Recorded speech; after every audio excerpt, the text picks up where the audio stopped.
Waiting on them to begin, man. They about to do the press conference.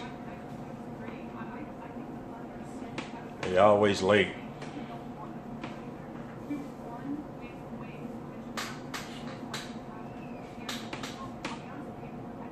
Appreciate that, fam. What's up, man?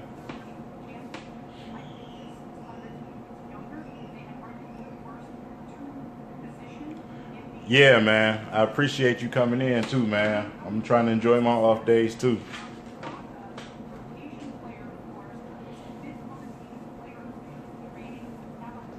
They always late, man. Always. Every single year. 1 o'clock and they'll never start until like 1:15. For sure. Got my kids outside, so hopefully I can get some peace and quiet.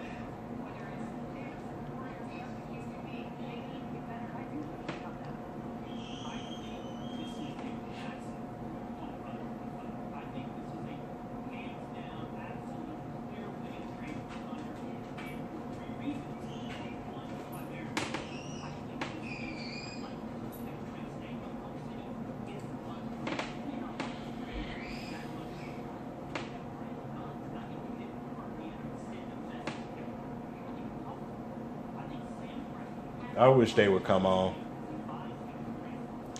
My oldest son is 10, my daughter is 7, and my junior is 5. We about to turn 6 in July.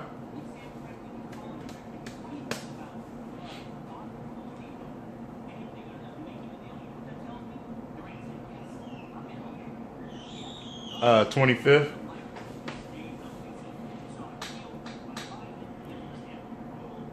Oh, the 15th? That's what's up.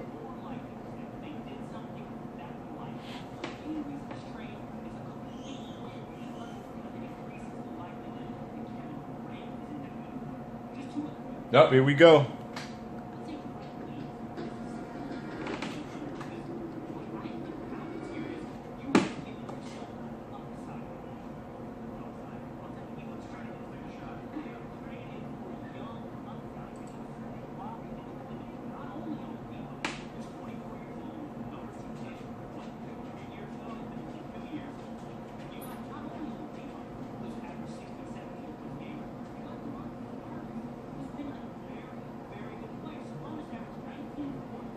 Man, you would think they would have some type of better camera setup with these press conferences.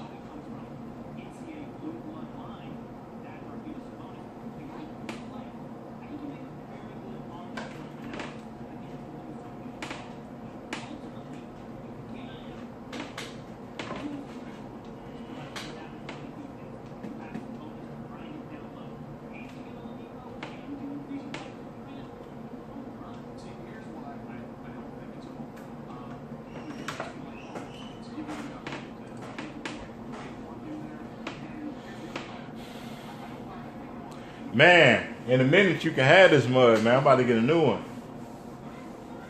It's an old 2010 Dell. Kids have been messing up the speakers and all type of stuff.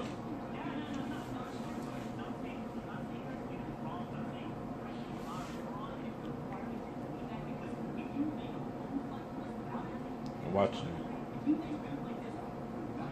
Glad y'all back, man. One of y'all gonna do a goddamn Periscope, damn it.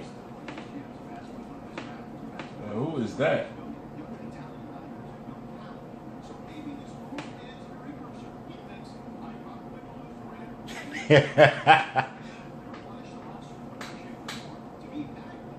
I think that's probably their wives, man. Or girlfriends.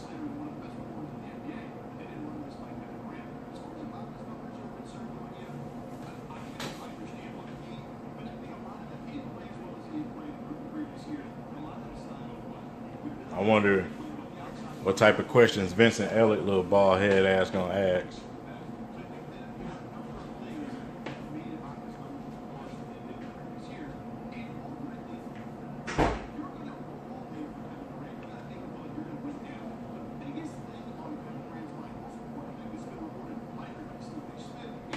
I wish they would hurry up and hook the damn audio up. Can't hear shit.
taking forever to set up, man.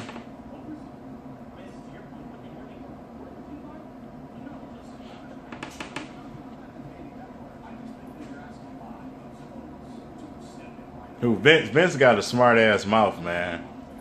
This little fat bald head ass. He came out to my store, man.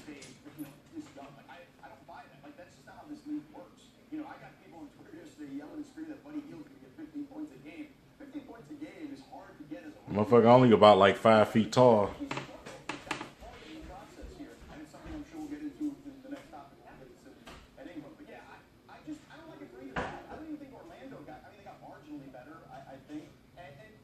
Oh, what did Vince say? He always saying something smart on Twitter, man.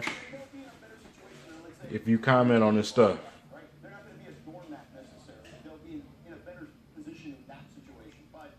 Man. He love to make people look stupid, too.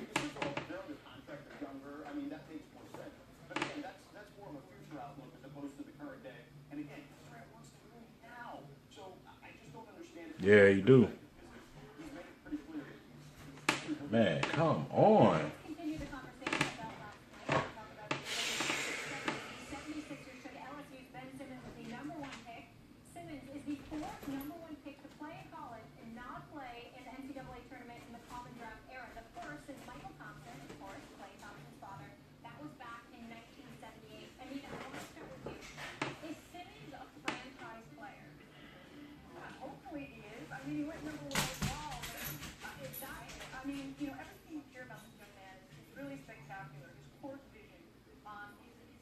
Camera all shaky.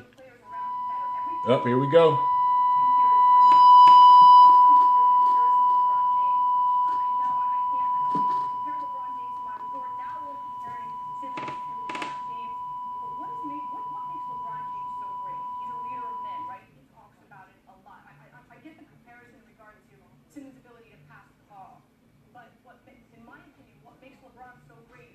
Oh, Dave Bing looking like Uncle Ben off that rice package.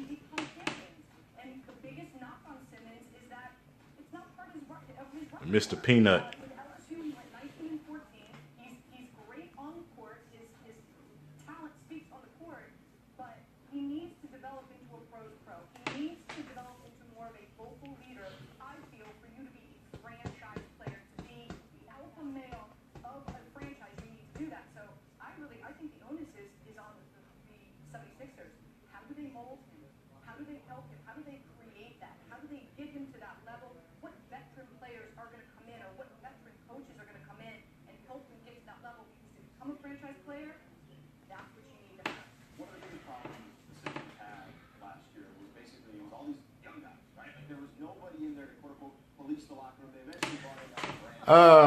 Probably like 5 years, man. I've been doing Pistons talk for 2 years, but for 3 years I was doing gaming videos, man.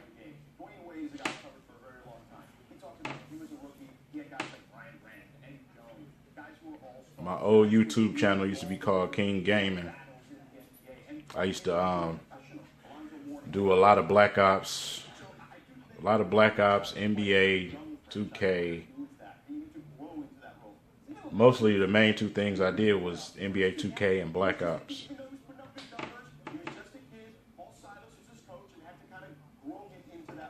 Probably me commenting in somebody else's stuff.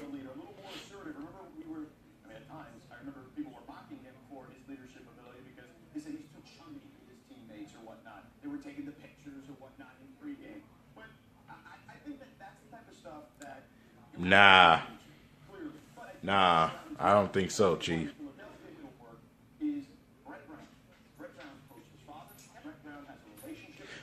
Appreciate it, man. Shit.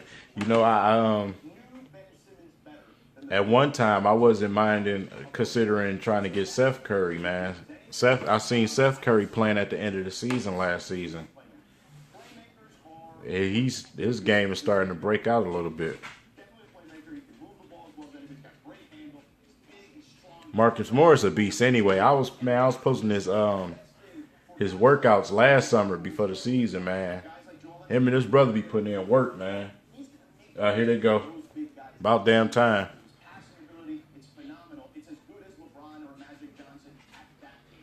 Yeah, motherfucker, you look just like Tobias Harris, man.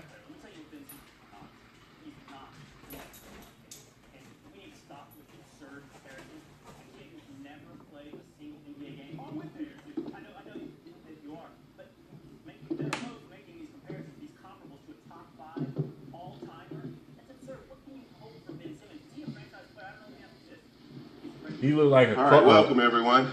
A crossbreed between Josh Smith and Tobias Harris.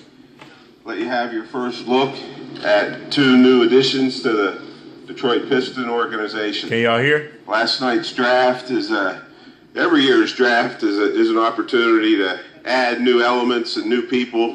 Let me know if it's too loud. Can make a significant contribution to our basketball team and a significant contribution if this to nigga don't look like Mr. Potato Head, man. And we're very grateful and feel fortunate to be able to add such quality people to make a difference and add an impact here in both of those areas. The draft last night was somewhat unique in the structure as far as how it unfolded. Expectations and predictions really went out the window after perhaps the second pick of the night. And it placed a premium on the ability of our scouts and our entire front office to go back to the processes that were in place to know the entire draft. We spent a lot of time looking at scenarios and talking about players that we didn't feel we would have the opportunity to bring to Detroit, but it's still part of the evening in case it happens. And thankfully, we were ready and able to take advantage, particularly in Henry's case, of the first-round pick, of him being available and us able to select him. So that really is a little bit of an overview of how things unfolded last night.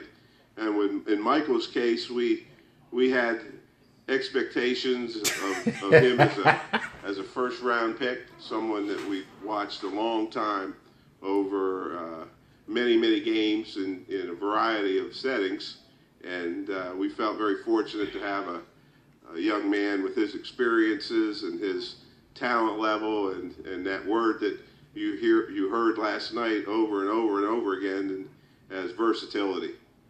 So last night was a great night. Looked like Stan losing a little bit of weight. A great night for our team and the community. And I'd like to introduce Brian Wright, who oversaw the draft and our entire draft process, to give you a little bit of insight into what he and the scouts saw in both of these young men and what you have an opportunity to look forward to. So, Brian?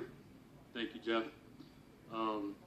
First, I wanted to start out and just wanted to take the time to say thank you to a lot of the guys that you may not get to see behind the scenes that played a huge part in making today possible. We get to sit up here and talk about the great things that these guys did, but behind the scenes, our scouts, some of them are here today. Speedy Walker. I don't know. You look like you lost weight, man. Doug Ash, J.R. Holden, Jason Filippi, Maury Hanks, Ryan Winters, Cole Robertson, Samson Coyote, all those guys for the last Darren Williams have been locked in a draft room where we've talked about these players, we've watched film, we've ranked guys, and ultimately culminated in what we see today. So I wanted to thank them for all their time and effort. But in talking about these two guys, Jeff and Stan always talk to us about finding guys that I give whoever can tell me his name $1. There is now go compatibility with our roster, and there's high character. And I think with these two guys, I think we hit on all three areas. To talk about Henry first, Darren Senior. What he brings is definitely versatility, but the league is kind of transitioning into a place where you talk Brian about Wright. positions and you talk about skill sets. And what he can do Peter is Pan. big, stretching the floor, putting the ball on the deck, making a play off the dribble, passing the ball, making plays for teammate, and playing with a high basketball IQ. I think it's a very unique thing. What's his job position? Anybody know? You know, adds a whole new dynamic to our offense and what we want to do here. With Mike, versatility can be used again. I think he's a guy that played off the ball for most of his college career, and then last year played most of his time. Oh, at the is he point the guard general position. manager? So it shows a guy that's adaptable, Assistant GM? can fit in any way offensively. Water boy? Defensively, can guard multiple positions, and again, Janitor? beyond just very good basketball players, they're very good people. I think they add character and culture to our organization. Hellison looking like me, man. Would you shut the fuck up? These two guys. There's a few people here that we want to recognize. We've actually got one of our players here in the back, Contavious Caldwell-Pope. KCP, always in the gym. I just got done watching Snapchat. He in the gym shooting jumpers. Always working. One of our managing partners, Bob Wentworth, right here.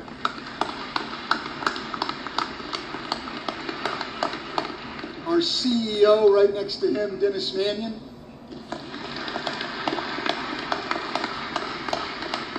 And Detroit, the city of Detroit, the area of Detroit, and Detroit Pistons royalty right here. Nice enough to come up and join us today, Dave Bing.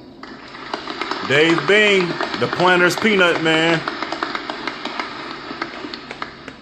And without further ado, the two guests of honor here, guys that we're really happy to have, Henry Ellenson and Michael Beneget.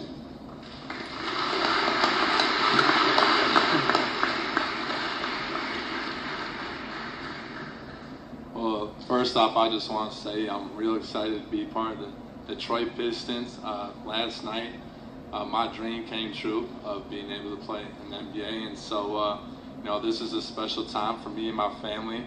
And the biggest thing for me last night during the draft, it wasn't how high I was going to get picked, and it was about where I wanted to go, like with the fit wise. And so, I think this pick's going to suit me really well. Honestly, the Pistons are a really talented team, and I just can't wait to add to that. It'd be nice if he can become a nasty player like Bill Laimbeer. You guys having a good day so far. It's truly an honor to be associated with the Detroit Pistons. Extremely excited, extremely blessed and grateful. Can't wait to, not only move into the city of Detroit, get a chance to, associate with the community, get a chance to learn the culture, and excited to, bond my new teammates and have fun and win games.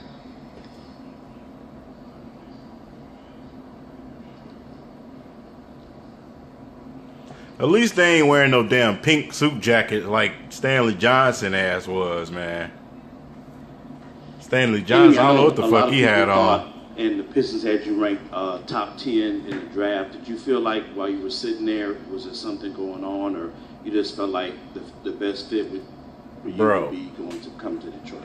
I'm done with y'all, it's draft man. night, and there's a lot of questions going into it. I had no clue where I was going to go, and so as time went on, just talking to my agent, kind of seeing how things would fit down the line, and as soon as it got to around the 15th or 16th pick, he said we got in contact with the Pistons, and if I was there, I would be picked by them. And so, I just took it pick by pick, just stayed there patiently waiting with my family, and when I was announced, I was overcame with emotions and just real happy.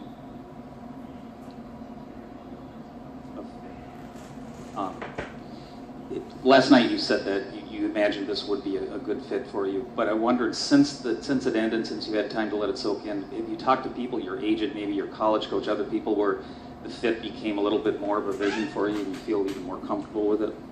Yeah, I've had a chance to look at the roster more and just Hey, he do. see the guys I was going to be playing with. He is talking like he high.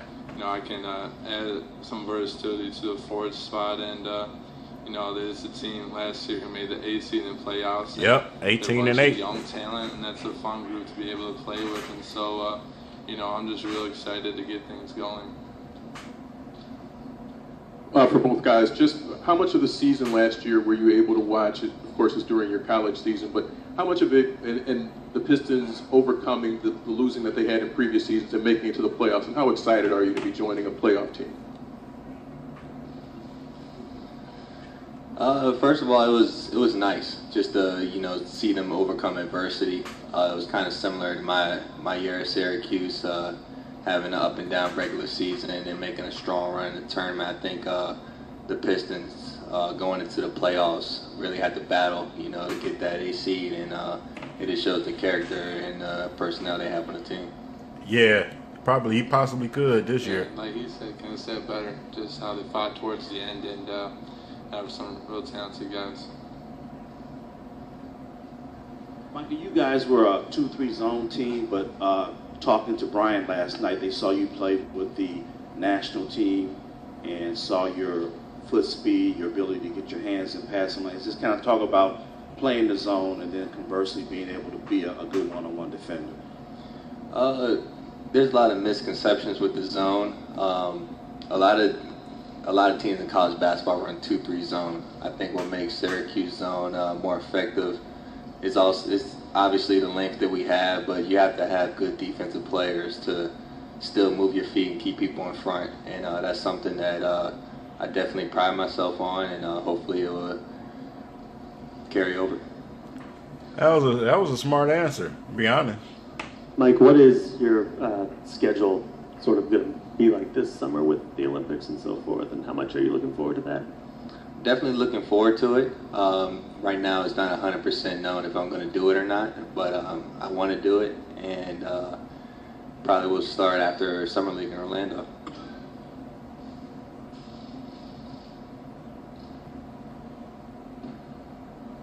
Jeff Bauer always looks sleepy and talks sleepy too.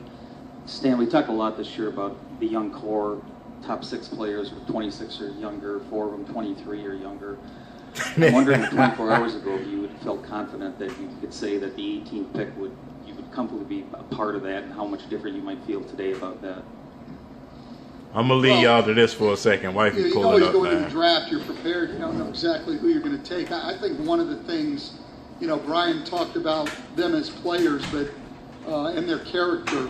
But I think in addition to that, one of the things that we were able to do with both picks in this draft is we got very mature people with, in my opinion, mature games. I mean, they know how to play, and they know how to play with other people.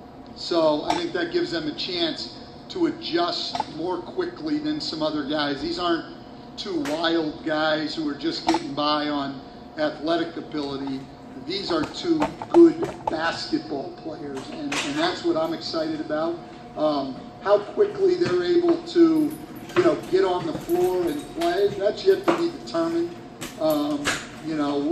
We'll get plenty of time for that as we get into training camp, but we do have 2 guys, I think, who are capable of making a quick transition to the league because of not only their skills, but their maturity.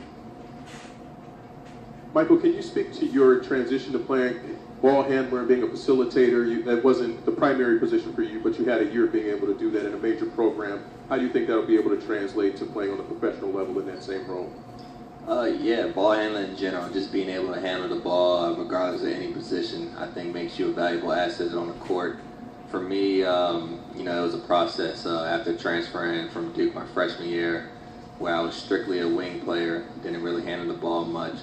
Each year I just gradually practiced and got better at ball handling.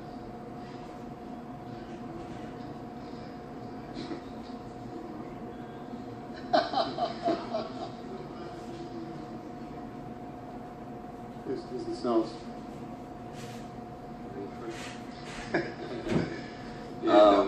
We might be too young to have seen the Bad Boys. Thank God they have it on DVD so I can watch it. But it's just the mindset and the culture of it that's really appealing. And if we were to play with that mindset, I think any team that plays with that mindset defensively is just locking people down, being physical. I think that will equal success. Yeah, like you said, the history is rich here, and I just hope to add to it and just continue on what they have going. Stan, you said, you and Jeff have said that whatever happened last night was not going to have an impact on what you did beginning July 1st. But given that you got Michael, are you looking for one point guard now? Hey, I like I was telling y'all in that video I posted earlier, my man got a nasty side to him. Down to looking for one. He always looked like that.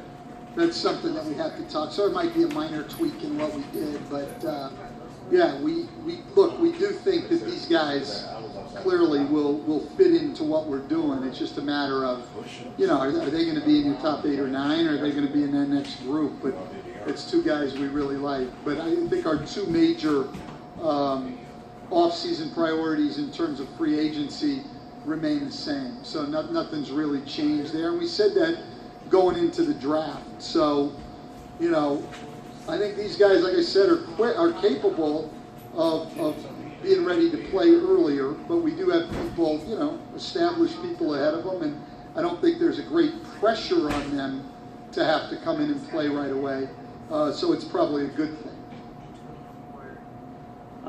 Mike, you mentioned, I guess it wasn't 100% yet, that you'll be able to do the Olympics. Is that a decision you still have to make, or is there a hold up with someone else, or what's sort of the news thing there? It's just a mixture of finding a common ground, basically. The Pistons are my first priority, so we want to make sure that anything I'm supposed to do is getting taken care of, and then we're just trying to fit the Olympic team around it.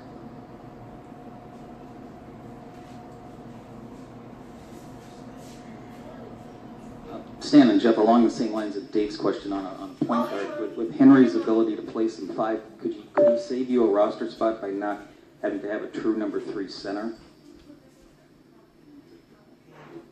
I think the flexibility that Henry has is something that we're going to be able to look at a lot of different things in the game. If he does spend time at center against different lineups and different styles of play, that's a different option. And to back to Brian's comment about positions changing and that the skill set of being able to face the basket, draw defenders out, and move the ball is something that can be an asset at either 5 or 4, depending on different lineup combinations. So I think that's something that we'll be looking at as we go through the early parts of July to make the final determination. Can y'all still hear?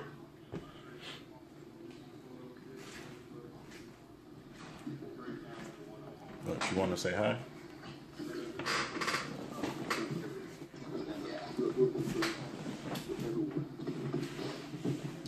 It's my wife, y'all.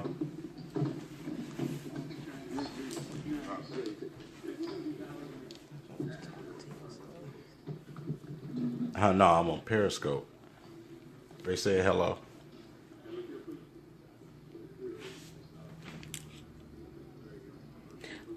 Oh, I don't think Periscope work on my phone. Oh boy. You don't need to go on there. I'm doing strictly sports.